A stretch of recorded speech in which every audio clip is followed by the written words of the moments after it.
Assalamualaikum warahmatullahi wabarakatuh. Alhamdulillahi rabbil alamin. Wa bihi nasta'in ala umuri dunya waddin. Summa salatu wassalam ala khairi man ba'athahu Allah rahmatan lil alamin, sayyidil anbiya'i wal mursalin, Rasulullah Muhammad sallallahu alaihi wasallam wa ala alihi wa ashabihi ajma'in. Allahumma allimna ma yanfa'una wanfa'na bima 'allamtana wa zidna ilma innaka antal alimul hakim. Ibu-ibu, para hadirin jamaah Majelis Ilmu Al-Qanitah yang dimuliakan Allah Subhanahu wa taala, marilah kita tak hentinya memanjatkan puja dan puji hanya kepada Allah, Tuhan yang Maha Kuasa. Di siang hari ini dibarengi dengan turunnya hujan gerimis, namun tak mengurungkan semangat kita untuk berhadir di majelis ilmu ini. Salawat berangkikan salam kita hadiahkan kepada Rasulullah Muhammad sallallahu alaihi wasallam. Allahumma salli wa sallim wa barik alaihi. Harapan kita semua tergolong pengikut baginda yang mendapatkan syafaat nantinya. Ibu-ibu jamaah rahimakumullah, kembali kita berjumpa dalam kajian hadis Al-Arba'un An-Nawawiyah, dan di kesempatan kali ini kita akan mengkaji hadis ke-33. Hadis yang begitu penting karena merupakan landasan dalam hukum acara pembuktian dalam Islam. Hadis ini Ani bin Abbas radhiyallahu anhuma. Jadi perawi dari hadis ini adalah sahabat Abdullah bin Abbas. Kalau Al-Abbas itu adalah paman Nabi, maka putra Al-Abbas namanya Abdullah. Jadi perawi ini adalah sepupu Rasulullah Muhammad SAW. Walaupun demikian, usia Abdullah bin Abbas dengan usia Rasulullah terpaut jauh. Nabi sudah usianya 50 tahunan ketika beliau berhijrah. Abdullah bin Abbas termasuk di antara sahabat junior. Nabi meninggal, Abdullah bin Abbas usianya pun masih sangat muda. Makanya Abdullah bin Abbas ini dikenal banyak sekali meriwayatkan hadis. Kenapa? Walaupun beliau usia muda, karena beliau masih hidup panjang setelah wafatnya Nabi. Jadi dia bisa meriwayatkan hadis itu kepada banyak kalangan dari golongan tabi'in. Bagaimana Abdullah bin Abbas sangat terkenal sebagai sahabat yang paling ahli dalam menafsirkan Al-Quran. Sampai sahabat ini dapat gelar Turjumanul Quran, orang yang mampu untuk memahami Al-Quran. Dan paling banyak hadis-hadis Rasulullah diriwayatkan oleh Abdullah bin Abbas berkaitan dengan penjelasan makna 1-2 ayat dari Al-Quran yang menjadi bidang spesialisasi bidang Abdullah bin Abbas. Jadi di sini Abdullah bin Abbas meriwayatkan anna Rasulullah sallallahu alaihi wasallam qala, Rasulullah Muhammad sallallahu alaihi wasallam pernah bersabda, "Lau yu'ta an-nas bida'wahum ladda'a rijalun amwala qaumin wa dima'ahum." Kalau tiap orang diberikan kebebasan untuk mengklaim dan menuduh, memberikan tuduhan dan dakwaan kepada yang lain, maka akan banyak orang mengklaim apa yang merupakan bagian dari harta dan jiwa orang lain.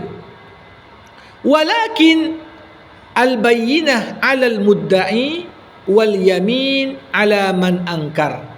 Tapi aturan yang dibuat tentang masalah perselisihan ini, hendaklah orang yang menuduh mendatangkan bukti, dan yang menolak tuduhan tersebut bersumpah tatkala dia menolak tuduhan dan sangkaan yang disampaikan.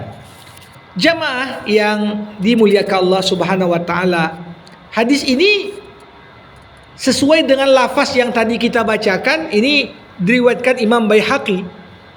Namun kita juga menemukan hadis ini diriwayatkan dengan lafaz yang sedikit berbeda, lebih pendek dibanding dari apa yang dibaca tadi.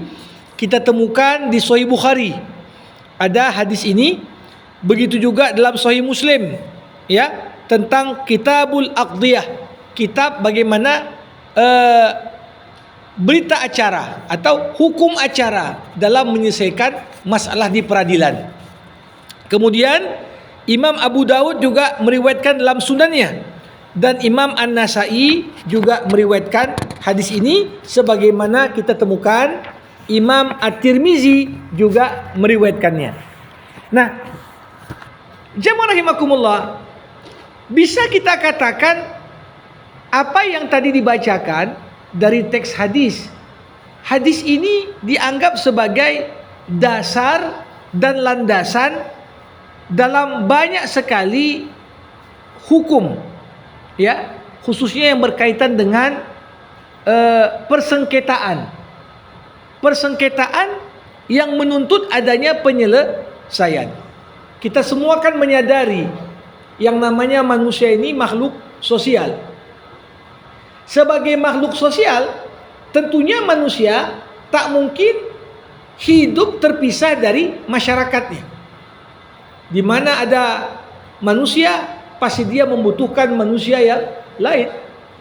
Selama ada interaksi antar manusia, maka pasti kita akan temukan ada potensi untuk terjadinya konflik dan perselisihan. Ini sesuatu yang pastinya sangat wajar. Orang yang nggak pernah jumpa aja bisa berselisih, ya. Ketika kita beda mungkin apa yang menjadi visi kita, apa yang menjadi nilai-nilai yang kita perjuangkan, bisa saja kita berkelahi dengan orang yang kita nggak kenal, nggak pernah jumpa dengan dia. Minimal di medsos kita perang sama dia, ya, ya. Konon lagi dengan orang yang kita langsung berinteraksi. Pastinya adanya saling interaksi antara yang satu dengan yang lain, ini membutuhkan aturan main. Dan disinilah salah satu bukti kesempurnaan syariat Islam. Jadi nggak ada satupun masalah yang kita butuhkan dalam hidup ini kecuali Islam sudah membuat aturan mainnya. Dari urusan masuk kamar mandi, sudah ada aturan mainnya. Kaki mana duluan masuk, kaki mana duluan keluar, apa yang dibaca, sampai urusan masuk istana. Ya, apa kriteria pemimpin, bagaimana tanggung jawabnya, apa saja hak-haknya, ada.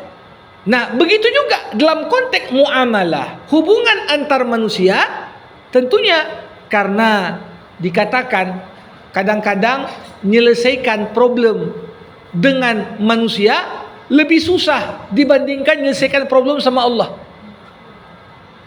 Kalau kita terlibat dosa dengan Allah, kalau kita sungguh-sungguh bertobat, menyesali, janji tak buat lagi, pintu rahmat dan ampunan Allah lebih luas dari samudera dosa kita. Tapi kaitan dengan manusia ini agak susah. Ya, kadang-kadang udah minta maaf dari lubuk hati paling dalam. Udah kita tunjukkan bukti-bukti kesungguhan. Kita tak akan mengulang hal yang sama. Tapi begitulah hati kalau sudah terluka, kadang-kadang sulit untuk dapat memaafkan.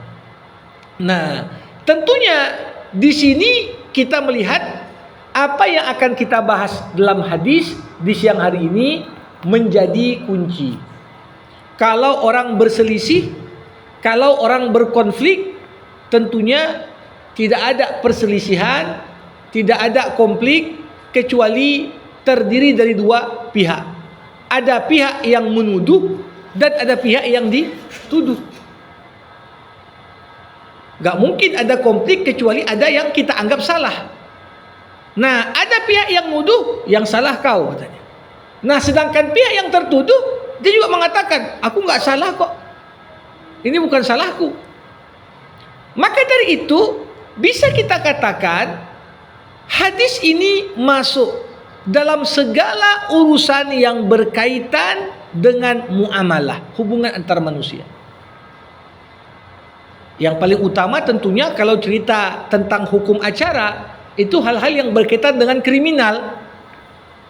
Kriminal, pembunuhankah, penganiayaankah, pencemaran nama baikkah, ya, ini hal-hal yang menyentuh langsung harta, jiwa, kehormatan dan apa yang dimiliki oleh sesama ya umat manusia.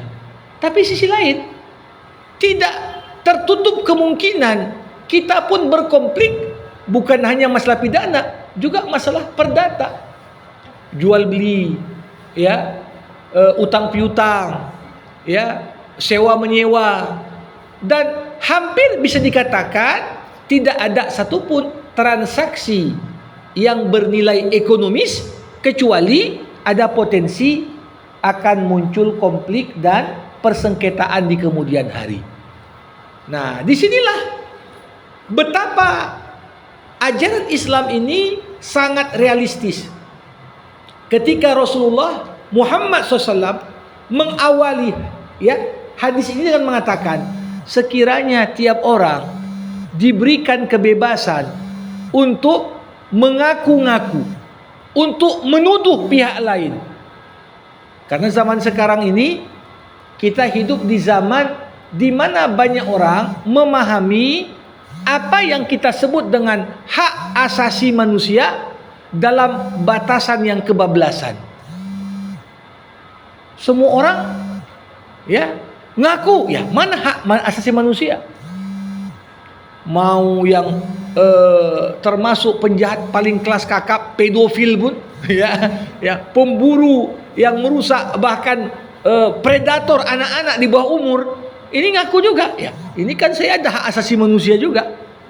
Sehingga hukuman-hukuman yang sifatnya ingin mengakhiri kehidupan orang yang dianggap melakukan perbuatan yang sangat kejam sekalipun, selalu orang-orang berdalih dengan tanda kutip hak asasi manusia. Nah, disinilah Rasulullah yang katakan, ya, kalau orang semuanya mengklaim dan mengaku atas dasar hak asasi manusia, aku boleh ngomong apapun. Bukankah aku ini bebas? Kalau kita pahami hak asasi manusia dalam arti yang kebablasan, akan terbuka pintu tiap orang ngomong semaunya. Nanti orang ya lewat bawa mercy, kita bilang, tuh mercy itu punya saya itu. Ya, mana bukti? Ya, selama tidak ada aturan main, hak orang lain pun bisa kita klaim, kita aku itu punya saya. Ya, kehormatan orang pun kita klaim. Ya, sekarang ribut-ribut masalah kehormatan satu-satunya nasab. Ya, oh ini bukan Habib nih, ini bukan nasab, ini Rasulullah ini. Di sisi lain, ya kadang-kadang kita pun tak paham nasab kita. Ditanya nama ayahmu siapa, tahu dia. Nama kakekmu siapa, udah nggak tahu lagi dia. Jangan konon lagi ditanya sampai kakek derajat kedua atau ketiga atau keempat. Nah, makanya masalah kehormatan ini juga sangat penting. Kalau atas dasar hak asasi manusia, tiap orang bisa ngomong suka hati, akan muncullah kekacauan. Ketika misalnya ada A mengatakan, oh si B itu anak zina itu. Kalau dia suka hati dapat mengaku atau mengklaim atau menuduh tanpa ada aturan main yang ada, bisa kita bayangkan kalau kebebasan diartikan sebagai hak yang tidak berbatas, yang tidak ada aturan mainnya, Dikatakan oleh Rasulullah SAW di sini, apabila setiap orang diberikan kebebasan untuk saling mengklaim dan mengaku-ngaku, maka akan muncul orang-orang yang mengaku. Satu sisi dia bilang, oh si Fulan ni bukan keturunan Rasulullah. Di sisi lain dia ngaku pula, aku keturunan Rasulullah dia. Atau aku keturunan ya ini dan itu. Nah ini sering kita temukan. Maka perlu untuk kita pahami, ibu-ibu jamaah rahimakumullah, aturan main. Untuk apa? Karena tujuan akhir dari diturunkannya syariat Islam itu ada 5. Ini yang kita sebut dengan maqasid syariah. Maqasid syariah itu apa? Ada aturan halal, aturan haram, aturan wajib, aturan makruh, aturan boleh. Untuk apa dibuat aturan-aturan ini? Pertama, untuk memelihara agama. Jangan suka hati kita mengkafirkan orang. Atau jangan suka hati kita maksa orang untuk masuk agama tertentu. Walaupun kita mengimani agama itu paling benar, tapi yang namanya beragama nggak bisa dipaksakan. Saya selalu katakan, kalau kita maksa orang masuk Islam, kita hanya ngumpulin koleksi munafik baru. Kalau kita paksa orang masuk Islam, dia nggak mau. Apa yang terjadi? Orang masuk Islam setengah hati, nggak akan jadi mukmin yang baik. Justru jadi sampah aja dalam Islam. Dalam pengertian apa? Dia musuhi Islam dari dalam. Inilah kenapa nggak boleh maksakan keyakinan. Tapi orang ketika mau masuk Islam, kita terangkan Islam begini. Kalau kau memilih untuk berislam tanpa ada paksaan, silahkan, itu hakmu. Tapi kalau udah masuk Islam, jangan kau permainkan agamamu. Hari ini masuk, lusa murtad, nanti masuk lagi. Makanya ada aturan main. Dia nggak dipaksa untuk masuk, tapi kalau sudah masuk harus komitmen dengan aturan. Jangan permainkan agamaku, kan begitu. Ada yang kedua, tujuan syariat itu diturunkan untuk memelihara jiwa. Jangan ada darah manusia tumpah dengan cara yang tidak benar.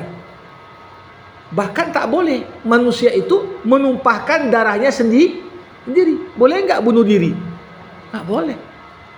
Makanya turun syariat Islam supaya diberikan jaminan dan pemeliharaan terhadap jiwa manusia. Yang ketiga, dipelihara akal. Akal manusia ini penting, karena manusia kalau udah kehilangan akal sehatnya, kita bentuknya saja manusia, tapi realitanya lebih sesat daripada binatang ternak. Itulah kalau orang sudah menggadaikan akal sehatnya. Maka semua yang merusak akal dilarang dalam agama. Dilarang narkoba, dilarang mabuk, dilarang berjudi. Kenapa? Kalau orang sudah edik, sudah ketagihan pada sesuatu, sudah tergadaikan akal sehatnya untuk dapat berpikir dengan baik. Ada juga kemudian memelihara kehormatan. Gak boleh kita sembarang nuduh orang.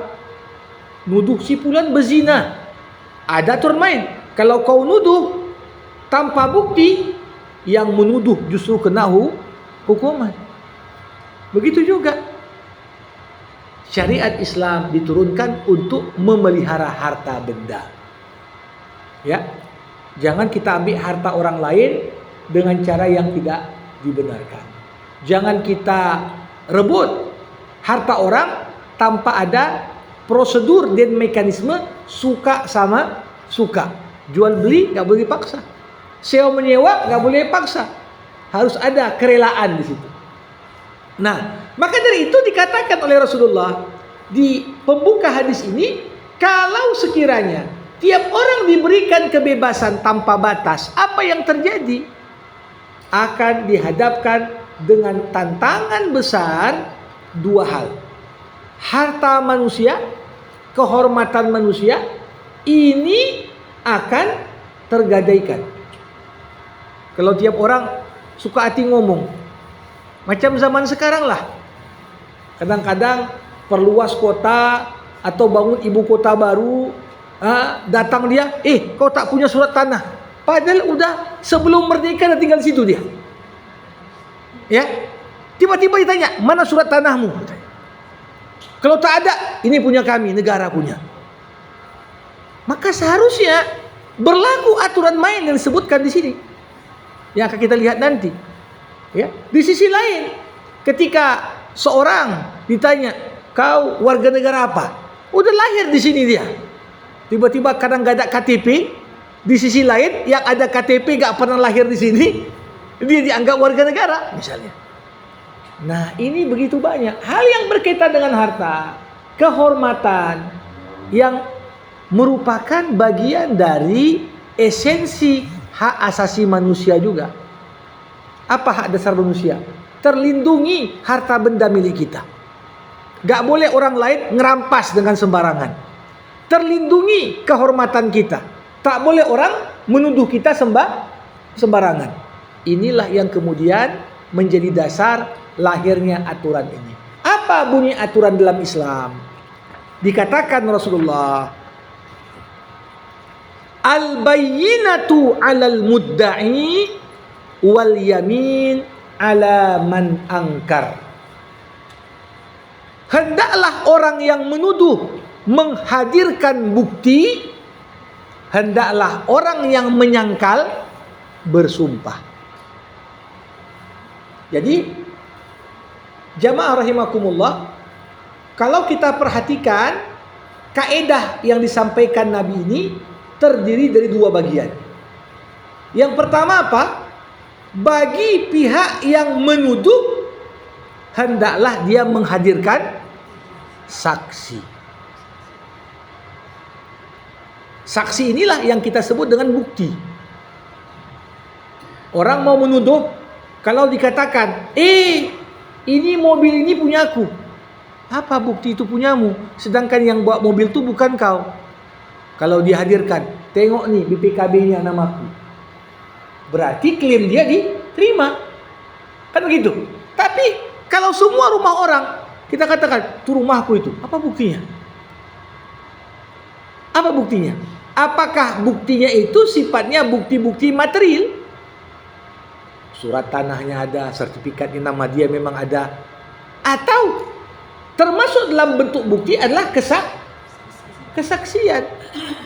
Nah, saksi itu dalam Islam sangat penting sekali. Makanya orang yang menjadi saksi kunci, kemudian dia menolak memberikan kesaksian, gara-gara dia tak mau bersaksi, hilang hak orang, maka ini termasuk perbuatan dosa. Wala taktumus syahadah, jangan kau sembunyikan persaksian. Wa may yaktumha fa innahu athimun qalbuh, siapa yang sengaja menyembunyikan kesaksian, gara-gara dia tak bersaksi, hilang hak orang, jadi berpindah kepada bukan pemiliknya, maka yang dengan sengaja dan pilihan enggan untuk bersaksi, dia berdosa di hadapan Allah Subhanahu wa taala. Kenapa? Karena kesaksian ini adalah ibarat landasan penting bagaimana kebenaran itu dapat tersingkap. Kebenaran itu dapat diketahui dengan jelas.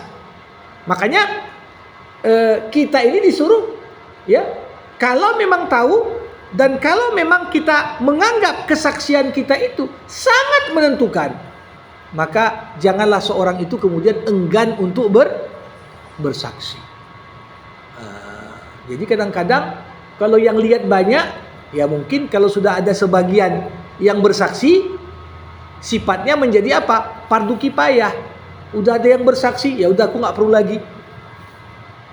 Tapi kalau di saat kejadian itu cuman dia yang lihat, dia orang yang berada di posisi itu, tapi kemudian karena takut dan lain sebagainya, makanya dalam aturan setiap negara, termasuk dalam hukum Islam, harus ada perlindungan terhadap saksi.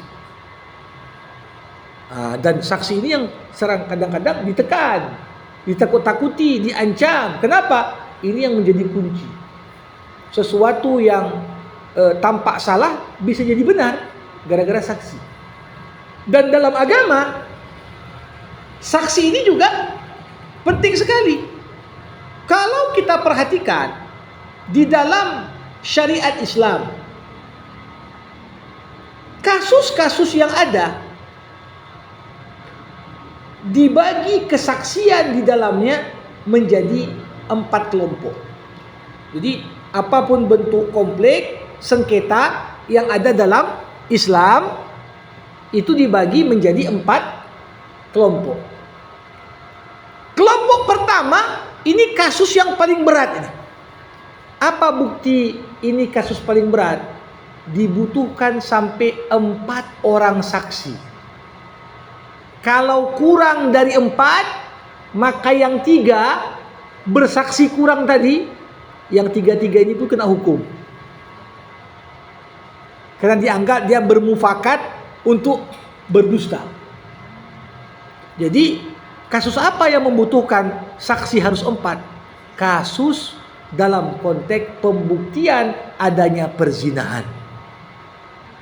Ini bukan masalah sepele. Kalau kita baca dalam buku-buku fikih klasik, gimana sifat kesaksian para saksi yang bersaksi ada perzinahan atau tidak? Ini keempat saksi disyaratkan keempat-empatnya harus laki-laki. Keempat orang saksi itu harus laki-laki semua. Yang kedua, mereka bersaksi melihat kejadian langsung. Sampai dikatakan dalam bahasa buku-buku kitab fikih klasik, kalau nampak 2 orang berzina, harus dia melihat bagaimana hubungan badan itu seperti tutup celak dimasukkan ke dalam botolnya. Itu istilahnya. Untuk menggambarkan, bukan sekedar dengar-dengar suara aja. Atau remang-remang nggak nampak, harus nampak. Ini menunjukkan bahwasanya apa? Hal yang berkaitan dengan menuduh orang lain berzina itu bukan perkara mudah. Ya, jangan terlalu ringan kita. Oh, si fulan ini, apalagi zaman sekarang, zaman AI. Zaman begitu banyak ahli yang dapat mengedit. Maka video pun dengan alat yang canggih bisa diedit mukanya tiba-tiba, ya. Perlu digital forensik yang betul-betul profesional. Ada beberapa editing video yang justru sangat rapi sekali. Suaranya bisa ditiru dan lain sebagainya. Nah, makanya tidak bisa tetap dikatakan video itu sebagai bukti pamungkas. Bukti pendukung boleh, tapi tetap harus saksi dalam hukum Islam. Ada nggak 4 orang saksi? Dan saksinya itu harus laki-laki. Ini kelompok yang pertama. Ada kasus-kasus dituntut 4 orang saksi laki-laki. Jadi kalau misalnya yang lihat tadi 3 laki-laki 1 perempuan, macam mana? Gak diterima. Dianggap belum cukup bukti kesaksian yang dibutuhkan dalam kasus. Tapi kalau 4 laki-laki ditambah 1 perempuan, ya nggak apa-apa, diterima. Tapi baru dikatakan cukup bersaksi kalau 4 saksi laki-laki terpenuhi. Yang kedua, ibu-ibu sekalian, ada kasus-kasus yang menuntut adanya pembuktian harus 2 orang saksi, yang mana keduanya juga disyaratkan harus laki-laki. Harus laki-laki. Ini kasus apa ini? Kasus-kasus yang berkaitan dengan immaterial. Immaterialnya apa? Kasus pembunuhan kah? Kasus pencopetan kah? Kasus begal kah? Kasus-kasus pidana, pencurian, pembegalan. Ini saksinya harus 2 orang laki-laki minimal. Kalau saksinya perempuan macam mana? Mayoritas ulama dalam hal ini mengatakan belum cukup kesaksian kalau 1 laki-laki 1 perempuan. Nanti saya jelaskan kenapa. Ya. Ada kasus yang ketiga. Kasus-kasus yang disyaratkan saksinya itu 2 orang laki-laki atau 1 laki-laki plus 2 perempuan. Ada kasus-kasus, ini kasus apa? Kasus-kasus yang berkaitan dengan materi. Jual beli, ada penipuan uang, ada misalnya sengketa, misalnya sewa menyewa, ya. Hal-hal yang berkaitan dengan ya transaksi-transaksi keuangan. Nah, di sini boleh saksinya 2 laki-laki atau saksinya 1 laki-laki plus 2 perempuan. Itu minimal. Kalau lebih dapat ya silakan, alhamdulillah. Tapi ibu-ibu yang dimuliakan Allah, ada kasus yang terakhir, kasus-kasus yang kesaksian yang dapat diterima hanyalah apabila saksinya perempuan walaupun cuma 1 orang. Jadi ada 1000 saksi laki-laki tetap nggak diterima pada kasus itu. Yang penting ada minimal 1 saja saksi perempuan diterima. Kasus apa ini?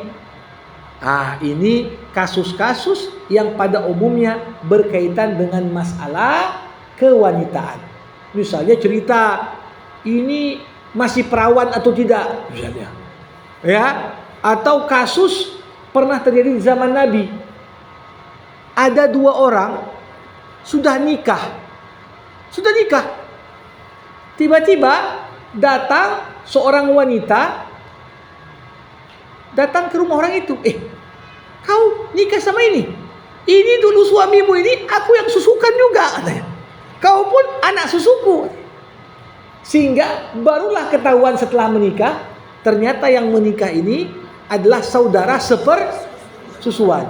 Sampailah berita itu sama Nabi. Nabi nggak tanya mana saksi lain. Cukup dengan 1 wanita tadi, Nabi langsung katakan, pisahkan antara keduanya karena nikah batal demi hukum. Tak boleh menikah 2 saudara sepersusuan. Jadi ini menunjukkan pada kita, ya, tidaklah benar apa yang dituduhkan beberapa kaum orientalis, orang-orang liberal yang banyak menolak hukum Islam. Ini menuduh Islam ini diskriminatif pada kaum perempuan. Masa dijadikan kesaksian perempuan setengah kesaksian laki-laki? Masa dalam kasus-kasus tertentu ditolak kesaksian perempuan? Mereka tak jujur. Kenapa juga tak mengaku ada kasus-kasus ditolak pengakuan laki-laki? Kenapa hanya disoroti kasus-kasus yang ditolak pengakuan perempuan? Tapi ada juga kasus-kasus yang tidak diterima kesaksian laki-laki. Disinilah kalau kita kaji, ibu-ibu sekalian, justru makin dituduh macam-macam Islam ini, semakin terbuka mata kita semua kesempurnaan aturan Allah. Pertanyaannya, kenapalah dalam kasus pidana bunuh-membunuh gak diterima kesaksian perempuan? Dalam kasus perzinahan tak diterima kesaksian perempuan? Karena sebenarnya Islam menginginkan wanita itu terpelihara dan jauh dari dunia kekerasan. Kenapa? Sifat dasar wanita itu sangat dominan perasaannya. Kalau wanita suruh bersumpah dalam konteks bunuh-membunuh, berarti wanita terlibat dalam kasus seperti itu. Ini yang ingin dijauhkan dari Islam, agar wanita tetap terpelihara fitrahnya sebagai wanita, nggak rusak oleh pergaulan dan dunia kehidupan yang makin jauh dari nilai-nilai yang baik. Nah, kenapa pula kalau dalam kasus jual beli, sewa menyewa, ini kok dianggap kesaksian 1 laki-laki setara dengan kesaksian 2 perempuan? Apa artinya Islam menganggap wanita ini kurang? Tidak. Tapi sebagaimana dijelaskan para ulama, pada umumnya urusan-urusan yang berkaitan dengan aktivitas di luar rumah itu justru lebih banyak diserahkan kepada laki-laki. Walaupun wanita pun terlibat, tapi dengan pada umumnya porsinya lebih terbatas. Coba bayangkan disuruh misalnya perempuan nagih-nagih hutang, dia pun nggak mau juga, lebih suka dia kalau udahlah abang aja yang nagih aja ke sana kan gitu. Nah, jadi urusan-urusan yang sifatnya keuangan diterima. Tetapi apa alasan Al-Quran? Antudzakkira ihdahuma al-ukhra. Ya, antadilla ihdahuma fatudzakkira ihdahuma al-ukhra. Ketika seorang wanita karena urusan luar rumah itu bukan menjadi urusan paling prioritas di pikirannya. Kadang-kadang dia sering lupa tentang urusan itu. Kalau ada dua wanita, maka mereka bisa saling mengingatkan. Jadi di sini adalah potret gambaran ketika kita ingin mengklaim atau menuduh, maka kewajiban pihak yang menuduh adalah menghadirkan bukti. Dan bukti yang paling valid dan paling kuat adalah ketika kita menghadirkan saksi. Nah, saksi ini lain kasusnya, lain pula persyaratannya. Tadi sebutkan kalau kasus zina 4 orang. Kalau kasusnya pembunuhan kriminal 2 orang laki-laki. Kalau kasusnya perdata, keuangan, 2 laki-laki atau 1 laki-laki plus 2 perempuan. Kalau kasusnya cerita tentang rumah tangga, hal yang berkaitan dengan dunia kewanitaan, maka kesaksian yang diterima hanyalah kesaksian dari pihak wanita, tak diterima kesaksian pria, walaupun saksinya cuma 1 orang. Cukup. Karena dia yang menguasai tentang masalah tersebut. Pidana tadi. Ya, pidana, imaterial ya. 4 saya tentang perzinahan. Perzinahan. Ya. Baik. Ibu-ibu yang dimuliakan Allah. Kalau tadi kita sudah jelaskan tentang fungsi saksi. Tentunya dalam Islam ini ada adab dalam bersaksi. Seorang saksi itu hendaklah dia paham ketika dia menyampaikan kesaksiannya haruslah betul-betul dilandasi kejujuran dan mengungkap fakta yang sebenarnya. Makanya dalam Islam saksi itu disumpah. Saksi itu disumpah untuk berbicara dengan benar. Karena realitanya tak jarang banyak muncul saksi-saksi palsu. Orang bersumpah memberikan kesaksian palsu. Kenapa? Pas bayarnya katanya. Cocok bayarnya udahlah. Orang anggap sepele. Ya mungkin dia ngomong bohong itu cuma berapa? 20 menit, 15 menit ketika bersaksi. Tapi kesaksian palsu dalam Islam adalah satu di antara bentuk dosa besar. Jadi bersaksi palsu, ibu-ibu, ini sama seperti dosa besar yang lain. Mau syirikkah dia, mau bersihirkah dia, mau bunuh orangkah dia, sama itu, sama-sama dosa besar.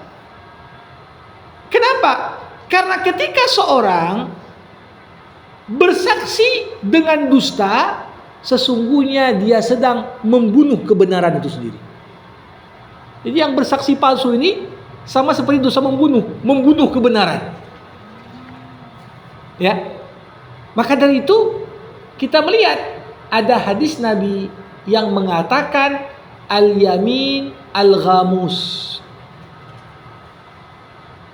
Kesaksian palsu yang disertai dengan sumpah, ini adalah kesaksian yang mencelupkan pelakunya ke dasar neraka jahanam.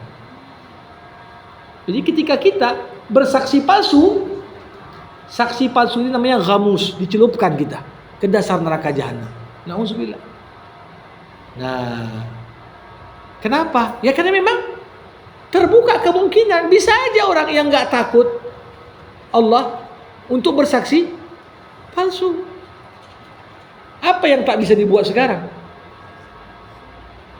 Semakin nilai-nilai komitmen terhadap agama itu tipis, makin ringan orang untuk bersaksi palsu.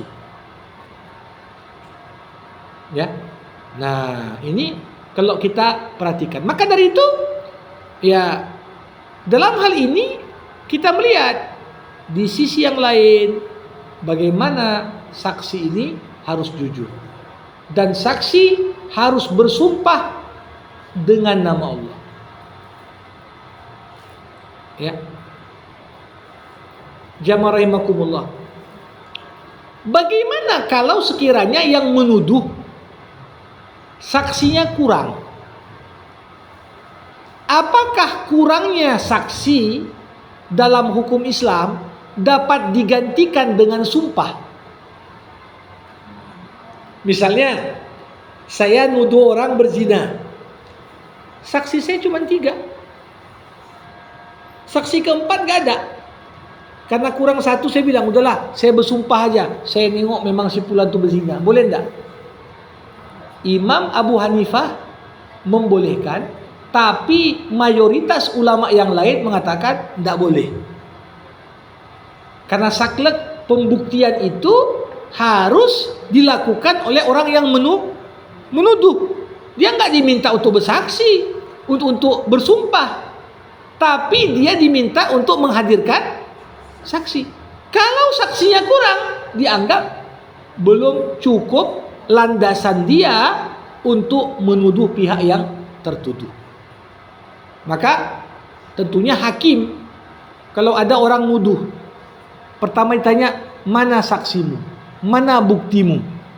Kalau ditengok ternyata buktinya nggak cukup, saksinya masih kurang, hakim berhak untuk tak melanjutkan. Udahlah, namanya buktimu pun nggak cukup, nggak mungkin kita lanjutkan ke tahap berikutnya.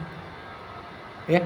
Tapi ketika semua hukum acara, aturan-aturan pembuktian tadi sudah dipenuhi, lantas disinilah kemudian peran seorang hakim untuk manggil pihak yang dituduh.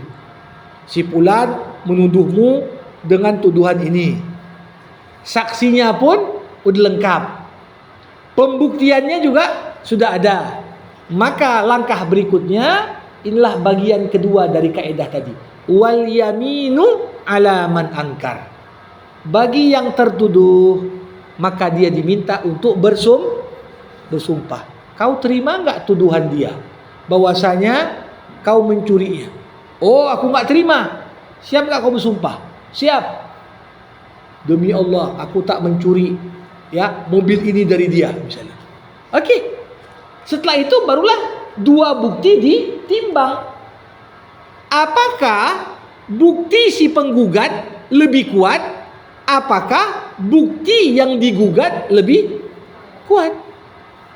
Tapi yang jelas, penggugat tidak akan diopen dan diladeni sampai dia menghadirkan bukti. Ada buktinya, lanjut proses berikutnya. Kalau nggak ada buktinya, lengkapi dulu buktimu. Jangan sembarang kau tuduh orang. Begitu juga, ketika bukti sudah lengkap, ternyata yang tertuduh menolak bersumpah. Si fulan menuduhmu mencuri. Apakah kau terima tuduhannya itu? Kalau kau menolak, bantah dengan sumpah. Aku nggak mau bersumpah deh. Kalau dia menolak untuk bersumpah, maka hakim memutuskan berarti tuduhan si penggugat itu yang benar. Kenapa? Kau nolak untuk bersumpah. Kalau sekiranya tuduhan itu tidak benar, apa yang menghalangi untuk bersumpah? Kan begitu. Karena orang yang dituduh, hak dia apa? Menolak tuduhan itu dengan bersumpah. Maka dari itu, jamaah rahimakumullah, mayoritas ulama mengatakan tidak boleh bagi hakim memaksa tertuduh bersumpah Kalau yang menuduh belum ada bukti. Ya. Tidak boleh bagi hakim memaksa tertuduh untuk bersumpah selama penuduh belum menghadirkan bukti. Kalau misalnya si A nuduh, tanah ini punyaku katanya. Si B tiba-tiba, udah kau bersumpah ya tanah ini punya kau. Ya. Ngapain dia bersumpah? Ya. Karena kewajiban menghadirkan bukti ada di pihak yang menggugat, bukan di pihak yang digugat. Kalau tadi misalnya negara mengatakan, ini bukan tanahmu, ini tanah negara, ya, maka mana bukti tanah negara? Jangan ditanya yang digugat, mana surat tanahmu? Kan dibalik ini kan, dibalik ini. Kalau dia memang udah tinggal di situ sebelum merdeka pun udah tinggal di situ dia, dari keturunannya, dan bisa dibuktikan. Tiba-tiba dibalik, mana surat tanahmu? Kalau kau tak punya surat, berarti kau. Sedangkan orang yang digugat, kewajiban dia bersumpah, bukan menghadirkan bukti. Nah, di sini yang perlu untuk kita lihat. Jadi bagaimana adilnya aturan hukum Islam itu? Jangan udah digugat, mana buktimu? Dia nanti tanggung jawab dia setelah engkau hadirkan bukti dalam gugatanmu, dia bersumpah. Kalau dia bersumpah, demi Allah, gugatan ini gak benar. Barulah tiba setelah dia bersumpah, dia hadirkan bukti juga untuk membantah bukti si penggugat. Bukan dari awal, mana buktimu dulu? Kalau tak ada bukti berarti tanah kami nih. Ini sama seperti sering sekali muncul cacat logika di kita sekarang. Kalau ada orang minum kopi inilah, misalnya, sambil minum saya. Ada orang mengatakan, apa dalil boleh minum kopi? Sebenarnya pertanyaan ini nggak boleh tanya, karena segala sesuatu yang ada hukum dasarnya boleh. Justru kita balikan, apa dalil nggak boleh minum kopi? Bukan ditanya apa dalil hadis atau ayatnya boleh minum kopi, tapi kita balik, apa rupanya dalil yang mengatakan minum kopi tak boleh? Kenapa? Segala sesuatu dasarnya Allah ciptakan untuk kita nikmati, kecuali ada yang diharamkan. Kalau kita bisa buktikan ada dalil tak boleh minum kopi, maka disitulah. Tapi selama tak ada yang melarang, dasarnya boleh. Nah, di sini juga begitu.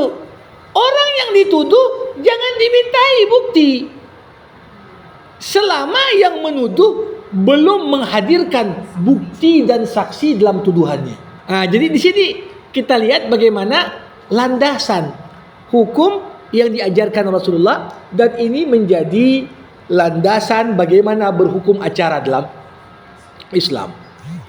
Apa kewajiban yang menuduh, apa kewajiban yang dituduh, dan apa tanggung jawab seorang hakim terhadap saksi yang dibawa penuduh dan sumpah yang dibuat oleh yang dituduh.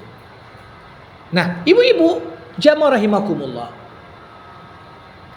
kalau kita lihat tadi gambaran, ada penuduh kewajibannya menghadirkan saksi, ada yang dituduh kewajibannya bersumpah untuk membantah tuduhan itu.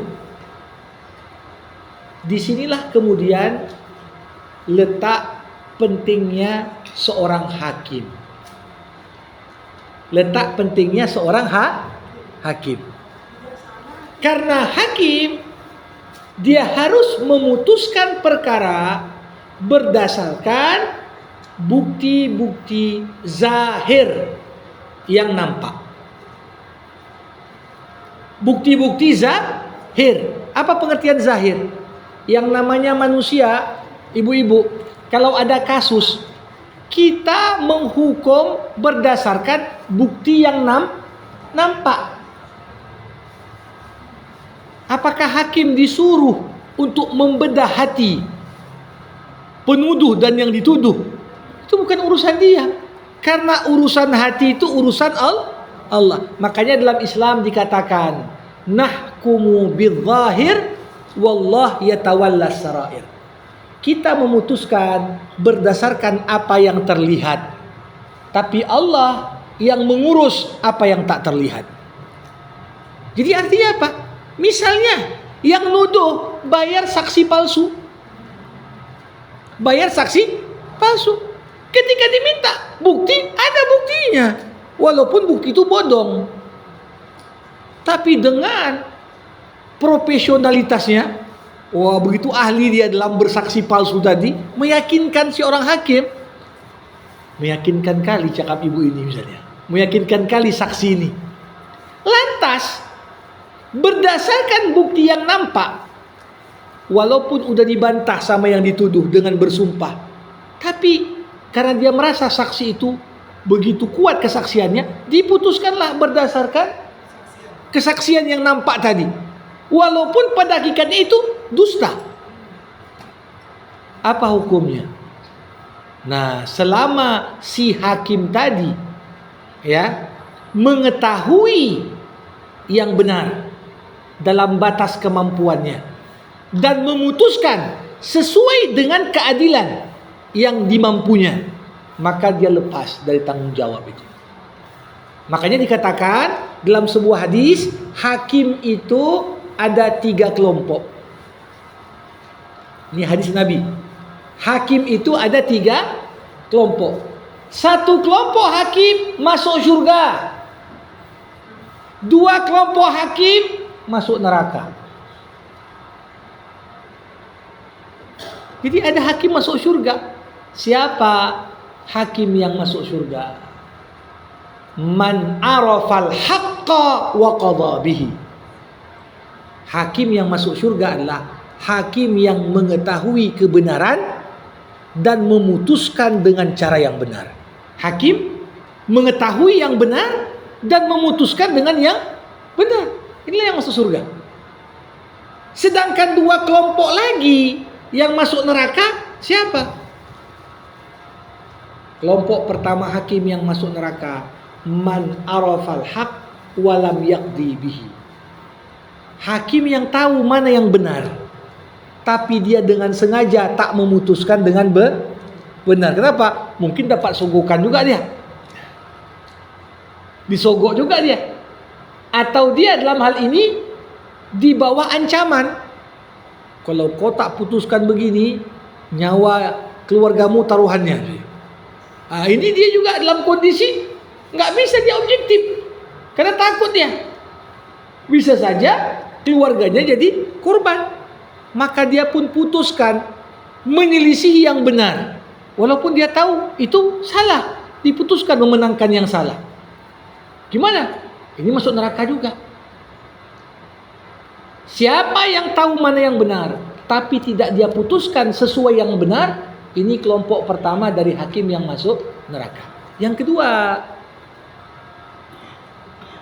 man lam ya'rifil haq wa lam yaqdi bihi.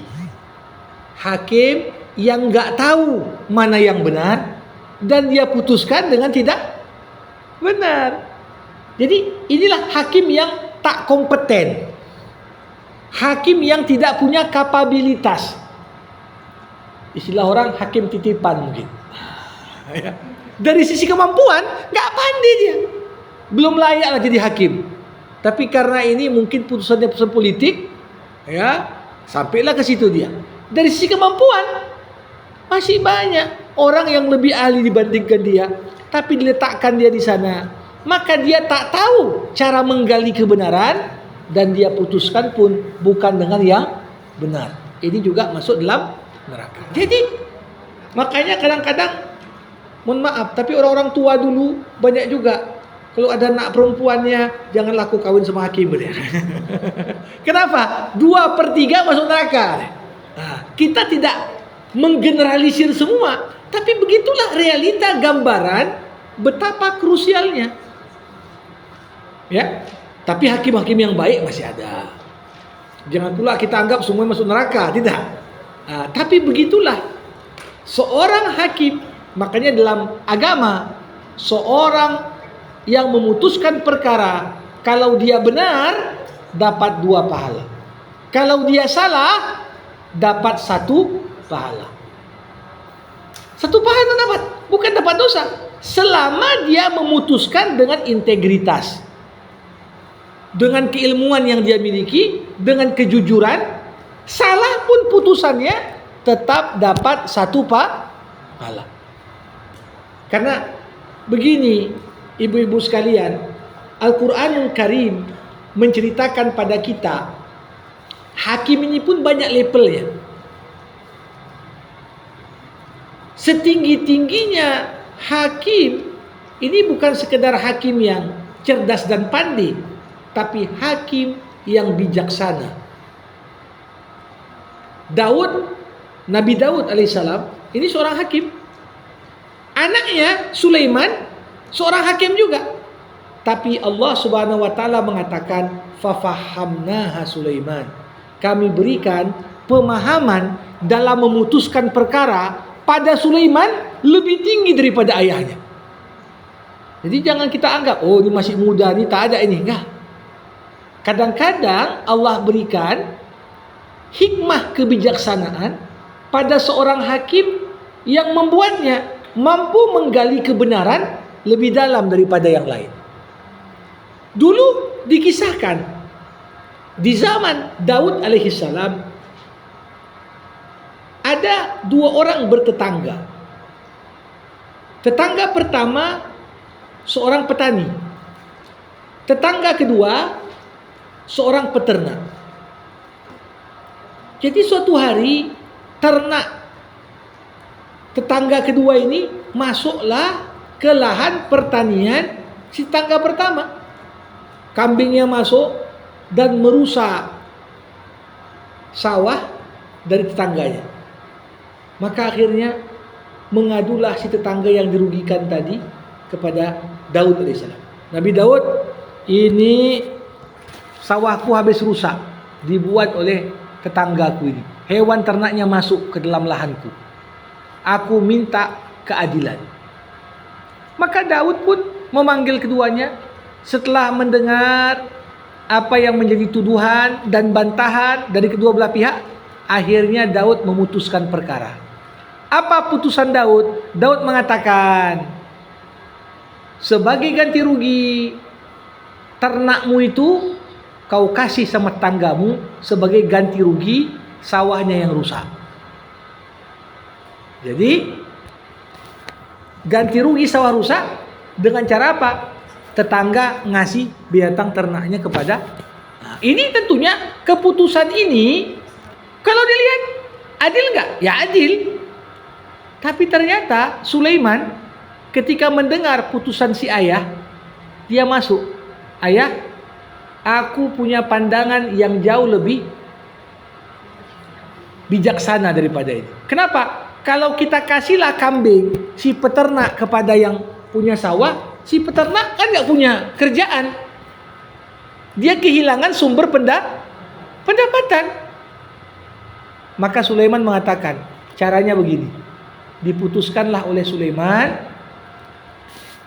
pemilik kambing menyerahkan kambingnya sementara waktu kepada pemilik sawah, dan pemilik kambing sementara waktu dia yang memperbaiki sawah tersebut. Ketika sawahnya sudah baik, balikkan lagi kambingnya. Jadi kita lihat di sini. Ya, tak salah keputusan Daud, tapi keputusan Sulaiman lebih bijaksana. Kenapa? Selama kambingnya diambil oleh pemilik sawah, dia pun tak ada kerjaan memperbaiki sawah yang rusak.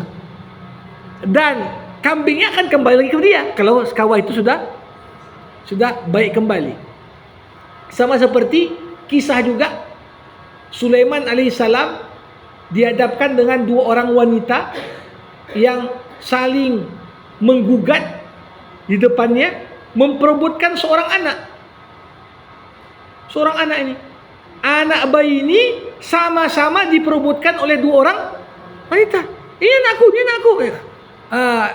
Ketika itu Sulaiman alaihissalam ditengoknya kayak manalah membuktikan ini.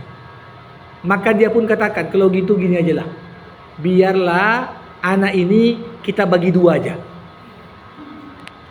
Kau ibu dapat setengah ini, yang lain dapat setengah ini. Ternyata salah satu nolak. Ya udahlah, kalau gitu bayi ini untuk dia aja lah. Aku tak pengen anak ini mati. Lantas kemudian Sulaiman justru memutuskan, kalau begitu ibu sebenarnya yang nggak mau terima ini dia, karena dia rela menyerahkan haknya dari anaknya, yang penting anaknya tetap hidup. Sedangkan yang lain ngotot, walaupun anak itu dibagi dua pun nggak apa-apa. Berarti kan di sini kita lihat kemampuan seorang hakim menggali kebenaran ini nggak sama antara yang lain, yang satu dengan yang lain.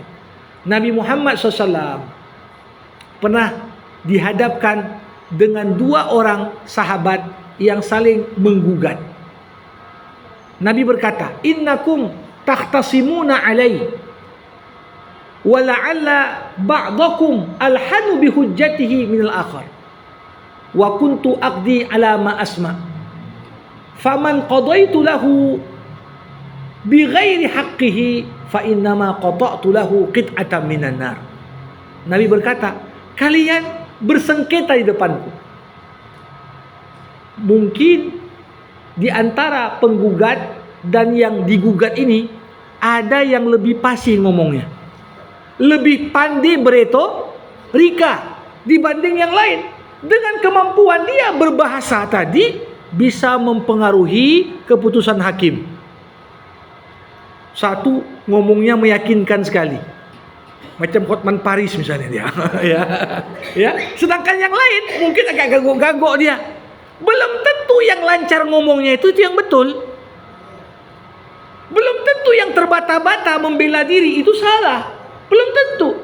Maka Nabi berkata, kalau kemudian hakim memutuskan perkara dengan yang tidak benar, artinya apa?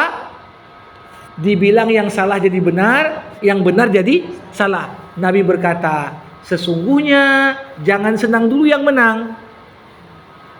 Walaupun kau dihukum benar dan menang di dunia, tapi sebenarnya yang kau dapat adalah bagian dari api neraka, kata Rasulullah. Jadi ini adalah potret gambaran dalam berperkara, mengikuti prosedur pengadilan. Ini jangan semuanya kita ini mempermainkan alat bukti. Alat bukti mungkin dipermainkan. Seorang punya duit, dia sewa pengacara paling kondang dan paling pandai beretorika. Sedangkan yang lain mungkin kadang nggak ada duitnya, korban gusur, hanya pakai LBH yang gratis saja dia. Tentunya di sini nggak seimbang. Dikatakan kalaupun yang ini menang di dunia, sesungguhnya dia mendapatkan bagian dari api neraka yang dipotong untuknya di akhirat kelak. Jadi ini penting sekali kita memahami kewajiban penuduh menghadirkan bukti dan saksi, kewajiban tertuduh bersumpah, kewajiban hakim menilai bukti-bukti yang tersedia, dan bergantung sejauh mana dia mampu menggali kebenaran itu. Semakin seorang hakim berintegritas dan punya kapasitas yang tinggi, dia mampu untuk selangkah lebih dekat untuk menyingkap kebenaran yang ada. Ini hal yang bisa kita sampaikan terkait dengan hadis yang tadi dibacakan. Mudah-mudahan gak ada orang yang mau berperkara. Makanya kalau diartikan rukun Islam 5 perkara, satu perkara udah berapa miliar katanya. Takut orang berperkara. Tapi yang paling penting adalah jaga integritas. Jangan menuduh yang tak ada, dan jangan menyangkal dengan berbohong. Karena sesungguhnya pengadilan yang maha adil, itulah pengadilan di akhirat kelak. Demikian yang dapat saya sampaikan sebagai pengantar kepada ibu-ibu jamaah rahimakumullah. Ya, tadi agak gerimis nih, udah mulai terik lagi nih. Nah, mudah-mudahan karena terik makin banyak pertanyaan ini. Dipersilakan. Ya. Silakan. Apakah ada referensi atau buku yang menjadi pedoman seorang hakim dalam menangani semua kasus yang ada, biar mereka sebenarnya jalan hukum? Secara keislaman ada nggak pedomannya? Ya. Nah, untuk menjadi seorang hakim saja dalam Islam itu ada syarat ilmiah dan syarat yang berkaitan dengan karakter. Syarat ilmiah apa? Ya, dia harus tahu mana ayat hukum. Dia harus tahu bab-bab kitab-kitab dalam hadis yang berkaitan dengan perkara yang ingin dia putuskan. Belum lagi dia harus punya adawatul ijtihad. Dia harus kuasai metode bagaimana menggali hukum dari Al-Quran dan hadis. Itu syarat. Kalau tidak punya kapasitas untuk berijtihad, maka dilarang seorang itu jadi hakim. Karena orang yang dipaksakan jadi hakim, sebenarnya dia tidak memiliki kemampuan untuk itu, udah pasti dia masuk 2/3 yang masuk neraka tadi. Kenapa? Karena dia memutuskan tanpa ada ilmu. Kan begitu dia. Nah, jadi kalau untuk persyaratan ilmiahnya udah ada. Yang sering terjadi apa? Bukan kurang syarat ilmiah, tapi kurang syarat dalam konteks karakter. Karakter ini lebih menentukan, karena orang ada ilmu pun kalau karakternya rusak nggak bisa dipakai. Makanya syarat paling penting seorang hakim itu apa? Integritas. Apa makna integritas? Jujur lagi amanah. Makanya hakim tak boleh dilibatkan dalam perkara yang dia punya konflik kepentingan di situ. Boleh nggak hakim memutuskan perkara melibatkan anaknya atau ponakannya atau istrinya atau pamannya atau siapa keluarganya? Nggak boleh. Itu mencederai syarat. Karena gimana pun juga, kalau kuputuskan beda nanti nggak enak waktu kumpul keluarga katanya. Itu dia. Jadi ini satu hal yang berkaitan erat dengan integritas seorang hakim. Artinya apa? Jangan dia putuskan dalam kasus yang ada konflik kepentingan di situ. Nah, selain itu apa? Dalam Islam banyak aturan. Gak boleh hakim memutuskan perkara dalam kondisi sedang marah. Misalnya lah hakim sarapan pagi kena repet istrinya pula dia. Suasana batin hati pun penuh dengan kegalauan. Datang nyimak perkara. Dalam hati dapat makan malam gak dia? Ini juga gak bisa. La yaqdil hakim wa huwa ghadban. Tidak boleh seorang hakim itu memutuskan perkara sedangkan dia dalam kondisi marah. Dalam kondisi marah, sedih, galau. Ini akan berpengaruh terhadap kondisi psikologis seorang hakim, sehingga bagaimana dia menimbang bukti pun tidak akan objektif, terpengaruh. Nah, jadi lebih banyak. Kenapa? Kalau syarat-syarat jadi hakim ini kan memang agak berat. Ya, untuk jadi hakim ada ujiannya. Artinya secara ilmiah kadang-kadang nggak diragukan. Tapi problemnya secara karakter tadi. Ini yang kebanyakan orang gagal di situ. Tidak ada integritas, terlibat kepentingan di situ. Kondisinya lagi diuntungkan.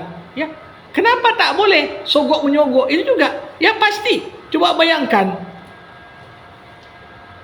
Gak usahlah orang nyogok, datang aja bawa buah aja lah. Ini kadang-kadang itu juga lah, dusun misalnya. besok mau sidang meja hijau nih. Nah, sore-sore bawa buah dia. Kadang-kadang ini juga berpengaruh. Tanpa kita sadari. Ya, ini yang bawa buah kemarin nih, nggak mungkin kita tanya banyak-banyak kali kita ya. Sudah akhirnya nggak objektif. Jadi ya kadang-kadang hal-hal yang sifatnya manusiawi seperti ini, tapi ini bisa dapat mencederai nilai-nilai keadilan itu sendiri. Makanya itu yang saya katakan tadi, syarat-syarat yang kemudian mengakibatkan ini bukan hanya bagian dari syarat-syarat intelektual, tapi lebih pada syarat-syarat yang berkaitan dengan karakter tadi. Ya, sikapnya, emosinya, ada konflik kepentingan, ini yang kadang-kadang merusak integritas dari seorang hakim yang memutuskan. Demikian. Silakan.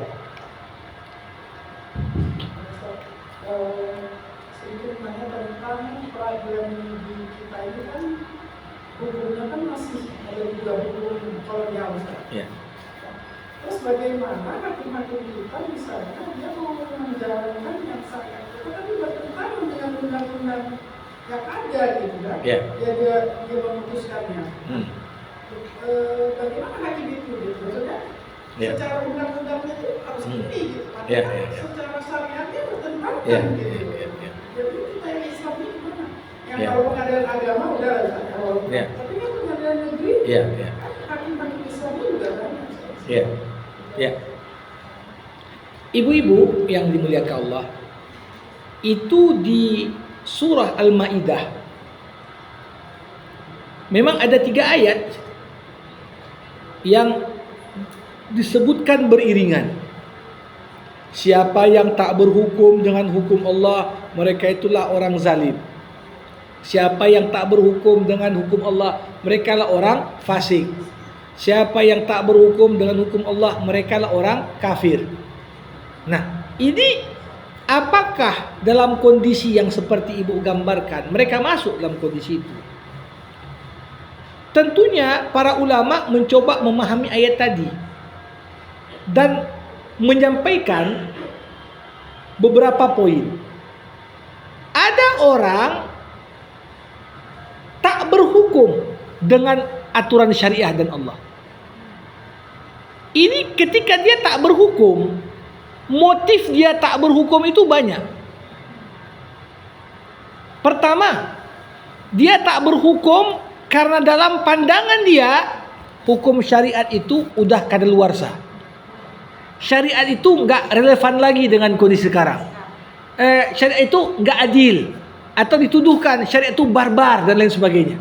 Kalau dia tidak berhukum dan dalam pikirannya seperti itu, mohon maaf, ini masuk dalam kategori orang yang menjadi zalim, fasik, kafir.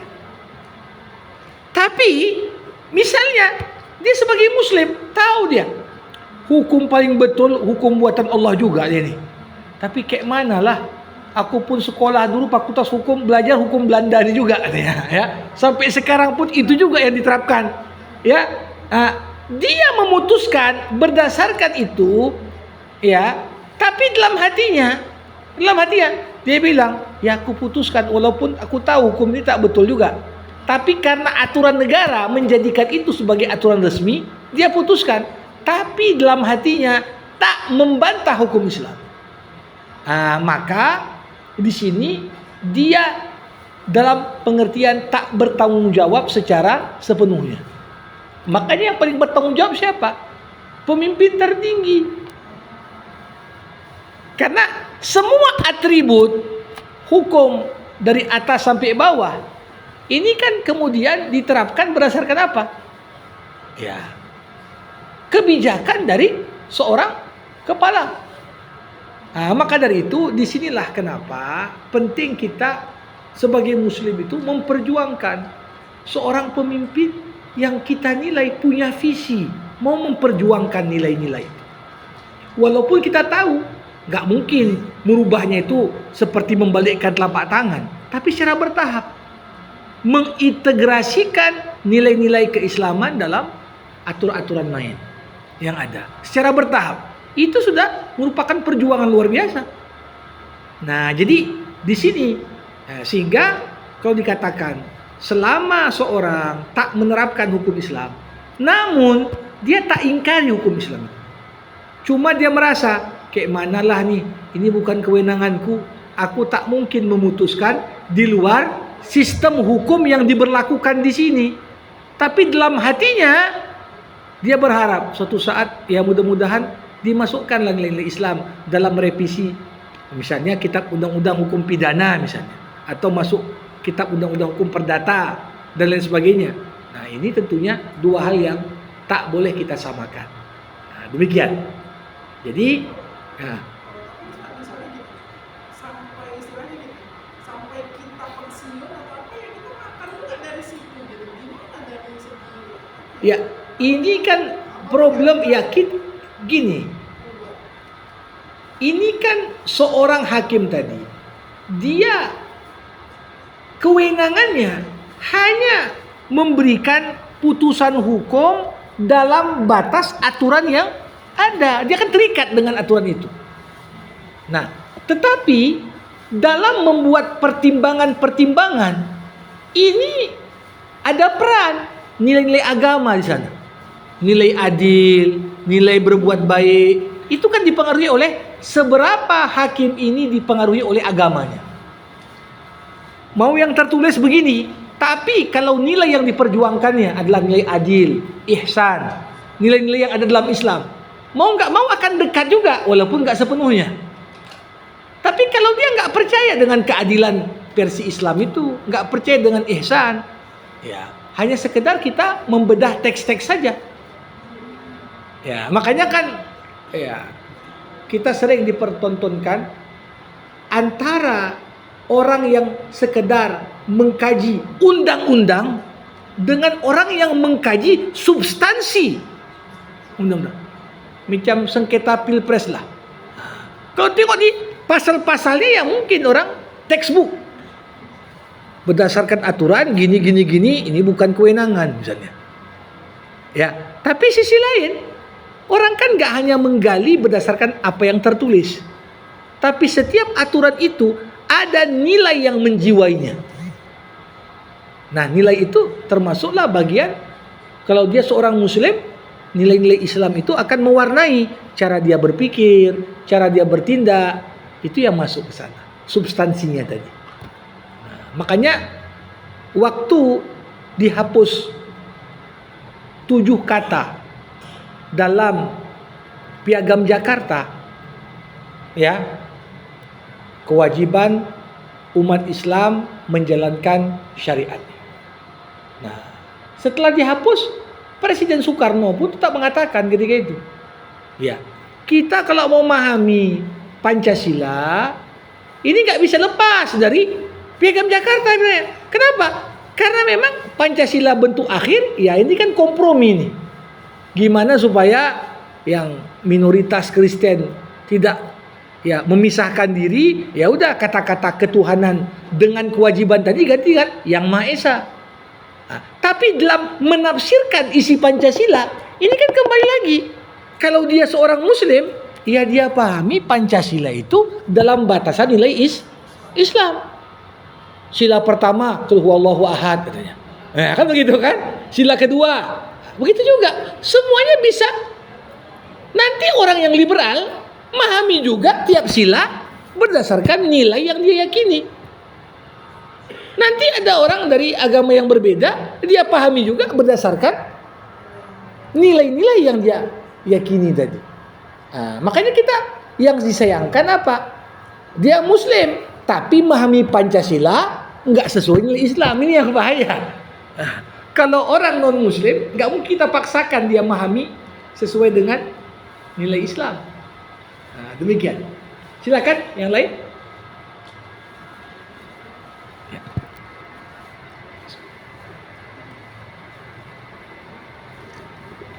Silakan. Jadi kan Ustaz, seperti yang ditanya ke Antum, gimana Ustaz tentang rezeki kita kalau misalnya kita terlibat di situ, terus sekarang kita sampai akhir hayat memakan uang itu. Yeah.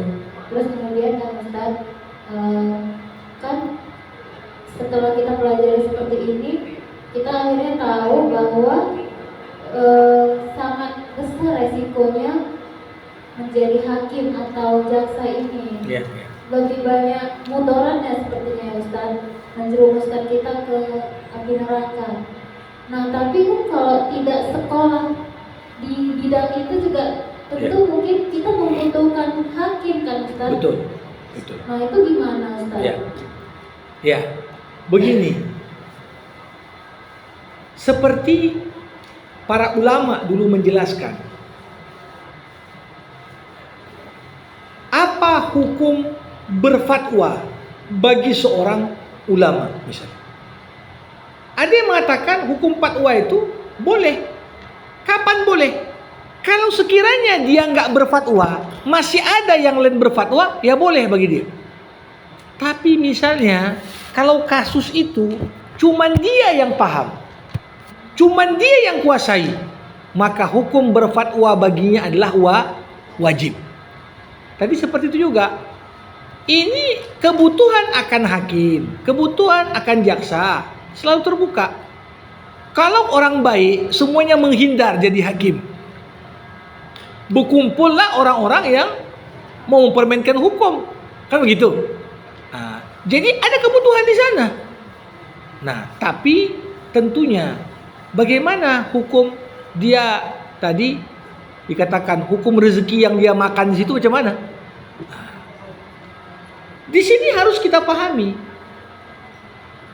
Dasarnya kalau seorang ya dalam hal ini dia jalankan aturan dan mencoba menerapkan semaksimal mungkin dalam batasan yang dia mampu dari aturan hukum Islam.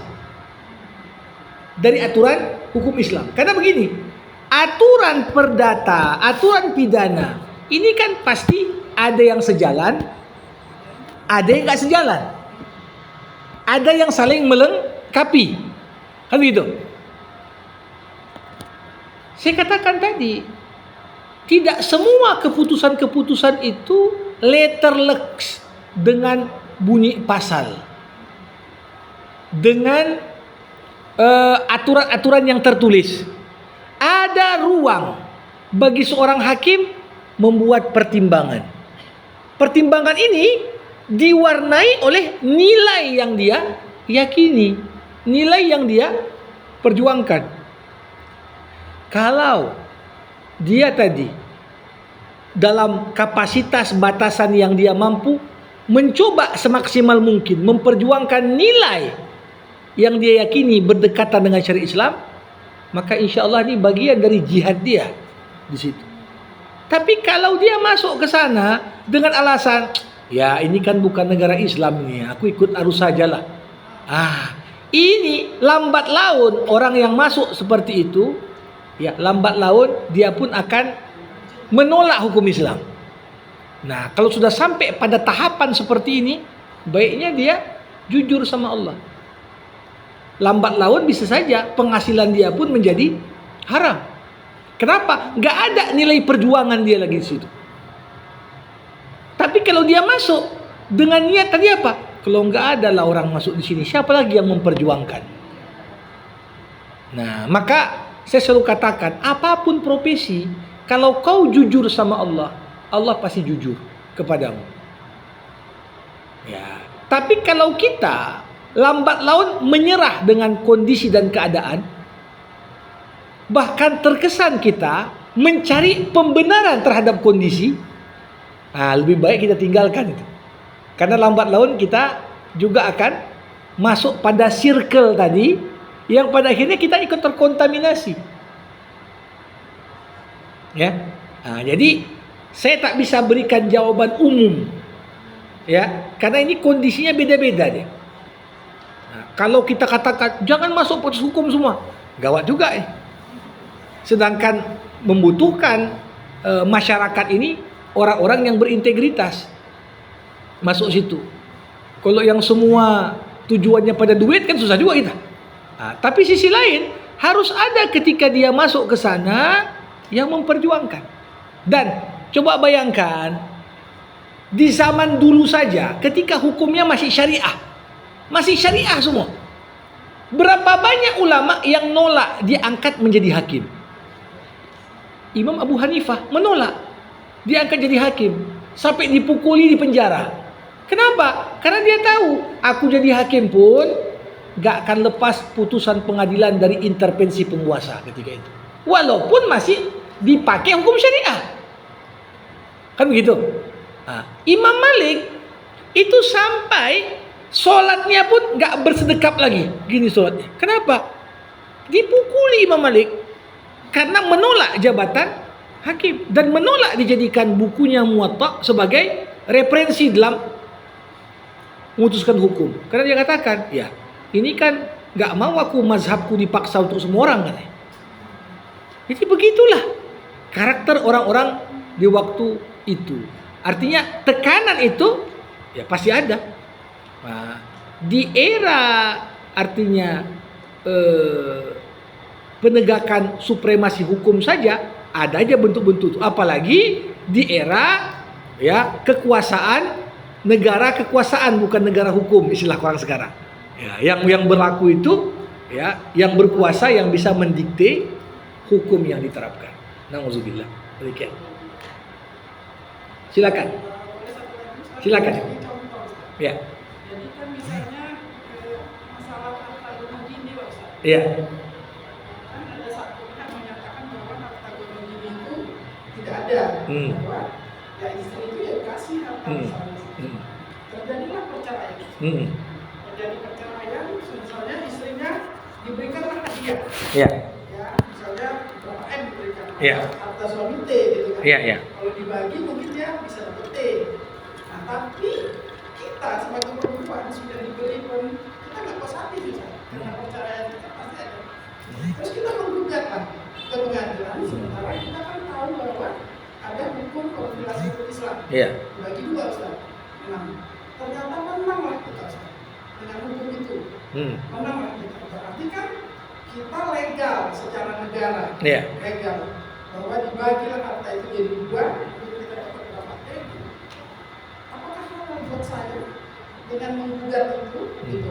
Padahal kita tahu bahwa ya saya salah sebenarnya menggugat itu, tapi karena hukum negara tetap Memberikan ruang. untuk Ruang, itu. ya. Apakah halal buat saya gitu? Sampai di akhirat itu pun apakah Ya. itu halal buat saya? Begini, ibu-ibu yang dimuliakan Allah.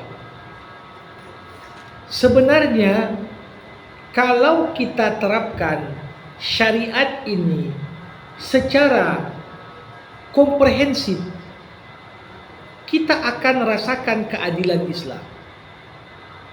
Munculnya ketidakpuasan itu berangkat dari menerapkan syariah setengah-setengah. Artinya di satu sisi kita ambil syariat, tapi di sisi yang lain kita abaikan syariat. Contoh sebelum saya jawab pertanyaan. Kenapa orang sekarang mempermasalahkanlah misalnya kalau pada kasus cerai mati lah misalnya.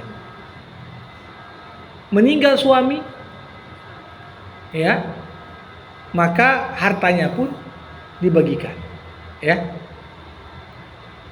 Sebenarnya dalam aturan hukum Islam, istri itu kan punya bagian dari harta warisan.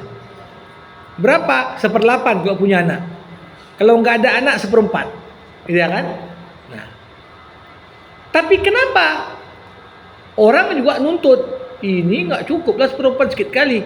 Nah, mintalah yang misalnya bagi dua dulu.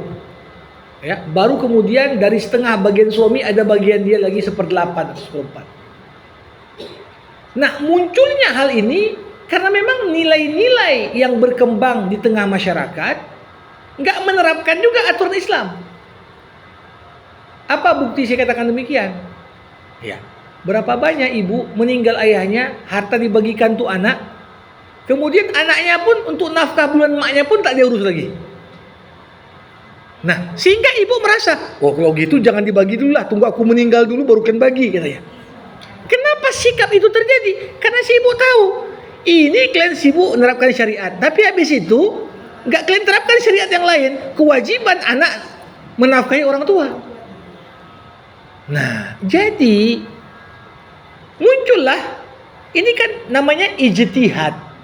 Kompilasi ini apakah bertentangan dengan syariat? Enggak. Ini bagian dari ijtihad ulama melihat realitas kondisi di Indonesia. Kita melihat ada perbedaan cukup kontras. Di zaman Nabi memang nggak ada. Memang nggak ada yang namanya kompilasi atau bagi dua tadi, harta bersama. Kenapa? Karena memang diatur dari awal itu prinsip kemandirian pengelolaan harta. Dari nikah, harta suami, harta istri. Nah, kondisi di kita nggak gitu. Banyak suami justru kerjalah kau, kurang juga penghasilanku ini gitu ya.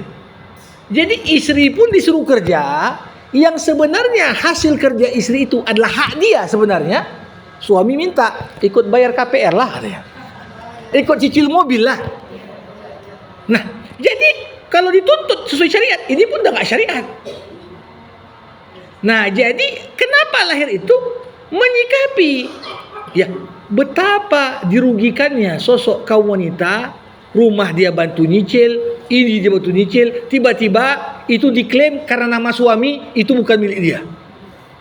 Ini kan nggak adil juga. Nah, tapi di sisi lain, kalau ada suami nikah, memang dia dikatakan awal, ya hartamu aku nggak urus. Adapun kau dapat itu hakmu. Aku nggak ambil, aku nggak tanya kemana kau kasih, berapa kau kirim orang tuamu tiap bulan, itu hak kau. Ku izinkan kau kerja, ku kasih kau nafkah tiap bulan sekian. Tiba-tiba meninggal si suami. Kalau si istri minta, mana gunung giniku di sini menjadi masalah. Kenapa? Aturan itu dibuat bukan untuk kasus seperti ini. Tapi misalnya pada kasus tadi, memang rumah ini pun setengah uang suami, setengah uang istri. Mobilnya pun begitu. Tiba-tiba karena semuanya pakai nama suami, seakan-akan nggak ada hak istri di situ ketika cerai. Dia gugat. Ini nggak salah. Bahkan kadang-kadang, makanya kata-kata dalam kompilasi hukum Islam itu mengatakan apa? Diberlakukan harta bersama 1:1 selama tidak ada kesepakatan lain sebelumnya. Tapi kalau ada dari awal sepakati, ya hartamu, hartaku. Ya, tapi tiap bulan ku kasih hakmu sebagai nafkah. Jadi di sini bisakah bukti? Bisakah ada kesaksian? Ya, istrinya ini kan kalau jujur dia tadi kan dia dengar cakap suaminya tadi. Kalau dia gugat padahal dia tahu suaminya ngomong begitu, ini dikatakan tadi, sesungguhnya walaupun dia menang di pengadilan, dia dapat bagian dari api neraka, kan begitu. Makanya saya tak katakan secara generalisir, karena kasusnya beda-beda. Dan apa yang diputuskan dalam konteks harta gunung gini itu jalan tengah. Jalan tengah. Kenapa jalan tengah? Ada juga porsi harta istri justru lebih banyak daripada harta suami. Mungkin rumah itu terbeli 2/3 duit istri, 1/3 duit suami. Ini kan sebenarnya dirugikan dia. Kenapa? Ketika meninggal suami 1:1, padahal itu hak dia 2/3 misalnya. Jadi yang harus kita pahami, hukum itu dibuat untuk berlaku umum. Tapi pertimbangan hakim disinilah bermain. Maka saya katakan tadi, ya, yang tertulis begini. Tapi bisa saja hakim memutuskan nggak mesti harus gitu juga. Ada pertimbangan-pertimbangan lain. Makanya dia perlu dengar kesaksian, bukti. Sehingga kalaupun dia tak terpaku letter lex dengan pasal, ada dasar dia. Berdasarkan nilai ini, berdasarkan nilai itu. Nah, ini nggak salah. Jadi kasus yang ibu tanya tadi, bisa dia benar, bisa dia salah. Tergantung bagaimana kondisinya. Ya, demikian. Ya, silakan. Enggak. Dipas sedikit, singkat. Saya cuma bertanya, sekarang ini kan haji terlalu lama, Ustaz. Ya. Bagaimana hukumnya yang adalah haji bisa ziarah, bisa berobat segala macam, apakah hukum hajinya sah? Ustaz, itu aja. Ya, jamaah rahimakumullah. Kalau bercerita tentang keabsahan pelaksanaan haji secara syarak, berarti mengacu pada terpenuhi rukun dan syarat.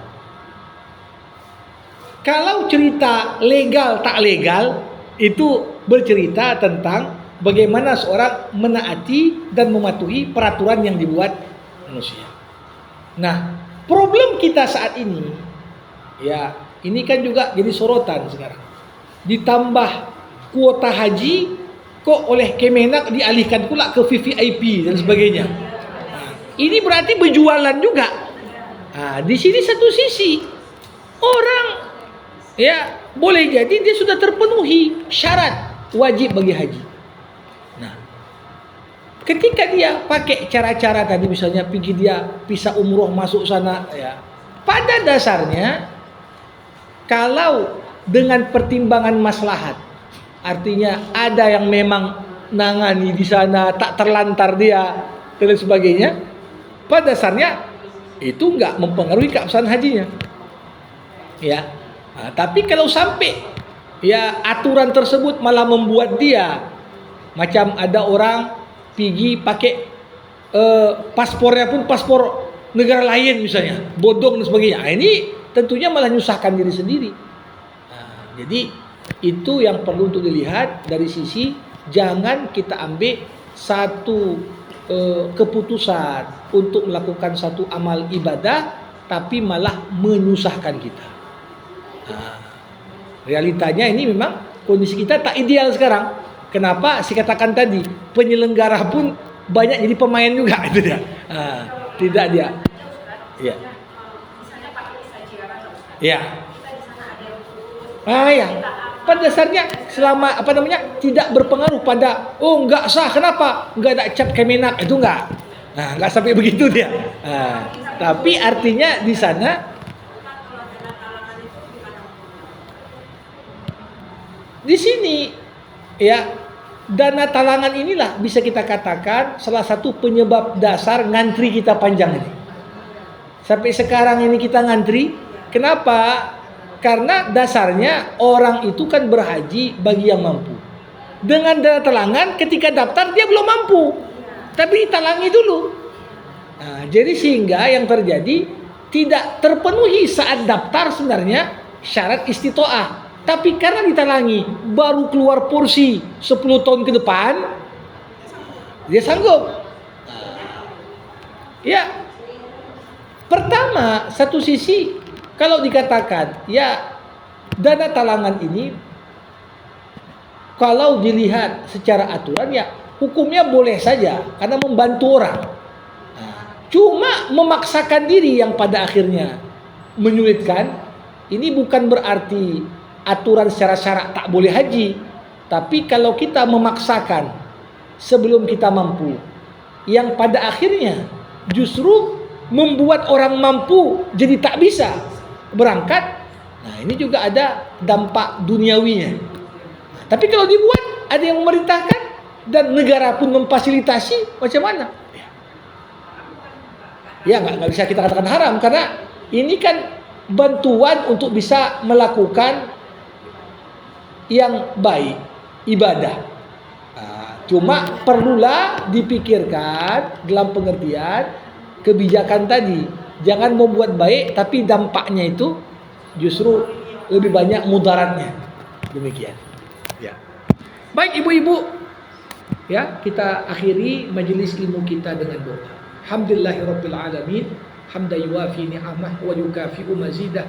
Ya Rabbana lakal hamdu kama yanbaghi لجلال وجهك الكريم ولعظيم سلطانك اللهم صل على سيدنا محمد وعلى آله وصحبه أجمعين اللهم علمنا ما ينفعنا وانفعنا بما علمتنا وزدنا علما إنك أنت العليم الحكيم ربنا ظلمنا أنفسنا وإن لم تغفر لنا وترحمنا lanakunanna minal khasirin.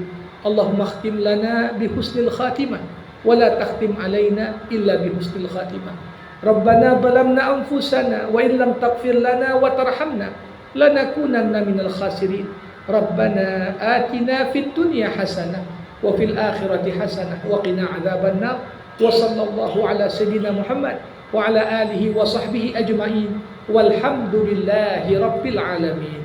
Terima kasih. Mohon maaf atas segala kekurangan. Assalamualaikum warahmatullahi wabarakatuh.